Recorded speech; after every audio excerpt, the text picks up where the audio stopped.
महात्मा फुले चौकात ब्रेक फेलमुळे आयशरची विद्युत खांबाला धडक, मोठी दुर्घटना टळली। मिरज शहरातील महात्मा फुले चौक परिसरात बस स्टँड येथून शास्त्री चौकाकडे जात असताना कास्टिंग माल वाहतूक करणाऱ्या आयशर वाहनाचा अचानक ब्रेक फेल झाला। नियंत्रण सुटलेल्या वाहनाने रस्त्यालगत असलेल्या विद्युत खांबाला जोरदार धडक दिल्याने खांब कोसळला, मात्र सुदैवाने कोणतीही जीवितहानी झाली नाही।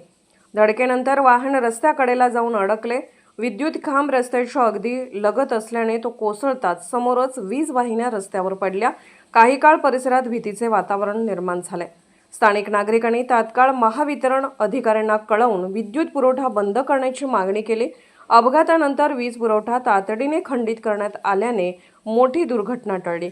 दरम्यान रस्त्यालगत विद्युत खांब उभारण्याच्या पद्धतीवर नागरिकांनी प्रश्नचिन्ह उपस्थित केले असून अशा ठिकाणी सुरक्षेच्या दृष्टीने आवश्यक उपाययोजना कराव्यात अशी मागणी करण्यात येत आहे। या घटनेमुळे काही काळ वाहतूक विस्कळीत झाली होती।